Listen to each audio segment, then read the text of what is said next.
I'm ready. You guys ready? Just make sure my flat wasn't open. Okay. There we Actually, go. open. Makeup touch-ups? We're all good? Okay, I'm kidding.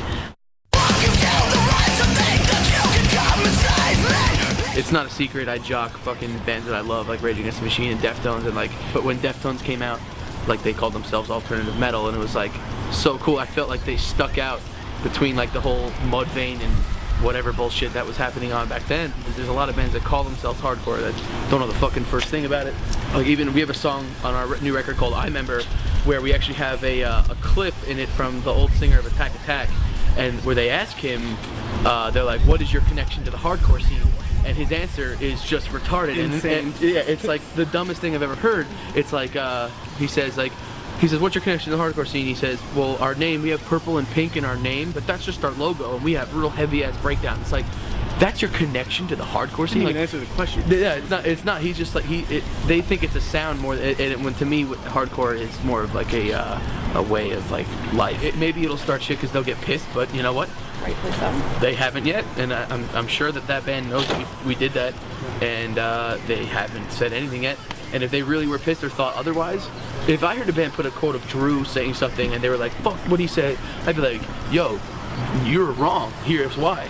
But to me, we're just a fucking band, you know what I mean? Like, I spend a good part of my day making sure, like, I reach out to kids either on the internet or I'm hanging out outside and saying what's up, because I want to meet them as much as they want to meet us. I think it helps us a lot that we're real personal, you know what I mean? Like, with people, but I mean, it's not like a fucking strategy, you know what I mean? Like oh, maybe we'll sell more shirts this way. Like, it's just like, I want to meet a kid, like, kids that have like this one kid has a lighthouse on his fucking knuckle.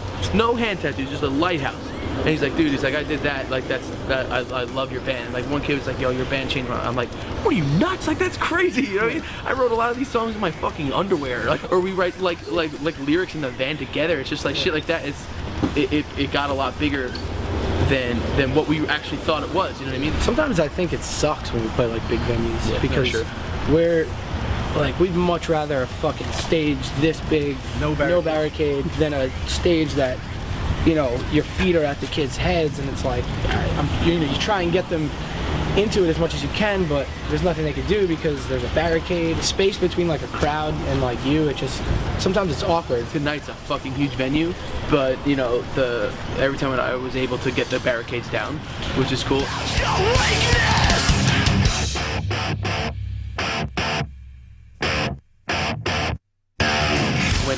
What's so special about this music is that you're so connected, or you're supposed to be, and then that just takes it apart. Like, you get a fucking band that just dresses up like a fucking idiot, a bunch of them just go out there and just tell kids that this is what they're supposed to like and this is how it's supposed to be. There's no really like bands that are doing something for a real reason anymore. Like, all these bands that come out, it's like, no one's gonna give a shit about them in like 3 years. It's not gonna happen. We just want to let kids know that there's something else. You don't only have to see what you see in Hot Topic and like it.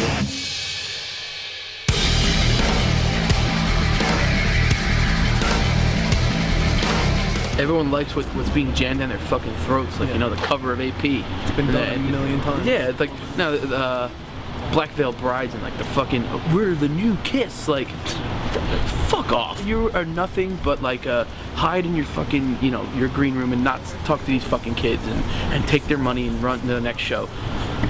It sucks, and that's what inspired me when I was young, was all these bands that gave a shit about their songs, their actual music of their songs, which now people are throwing songs together lyrically and musically just so they could, you know, get on a show and press merch. You know, the world gave them a stage, and they're using it to pass through a phase. Like, This was awesome.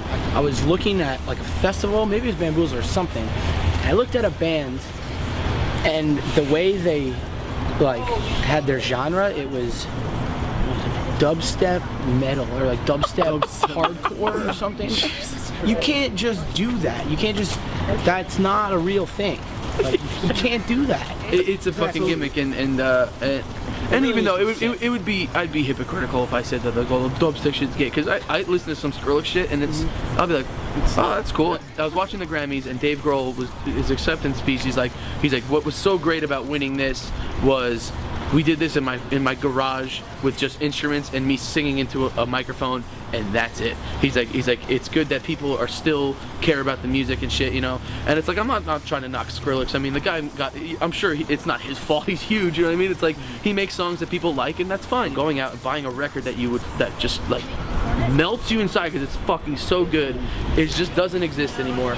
Like this song Bring It Back to the Streets, it's like we put up that video and I could see how it comes off as like we want you to buy our record because we want money, even though, you know, but it's about we want you to buy the record so you feel attached to it and you get the whole thing, the artwork, you know, the record, you know what I mean, like just everything that we fucking put our work into, and not just downloading it in a second when we put months, sometimes like a year, I guess, maybe on Rising Sun. It's weird because I'm 24 right now. Like I got into the scene 10 years ago, listening to Every Time I Die, Comeback Kid, you know, Terror, and fucking Norma Jean. And now Norma Jean, like they asked me and Drew to like collaborate on a song on their new record. And the Comeback, like Andrew from Comeback Kid, like not only did he agree to do it, but wanted to do it. And he recorded his guest vocal spot in Peru. He was on tour and came to New York City to be in that video. What the fuck? Cool. I grew up listening to these guys, and now all these people, they like us, we're friends with them, and it's like they want to work with us. It's just, it's seriously, it'll never get old for me for sure. There's always a chance for everything. Like I told you before, I'm on tour with Every Time I Die. We just toured with fucking Under Oath. Like, you know, like I play Xbox Live with Under Oath. You know, it's like this shit that happened to me that if you told me 10 years ago that I would be doing it, I'd say you're an idiot. But you know what? We came together and we fucking did it. It was a good interview. That was fun.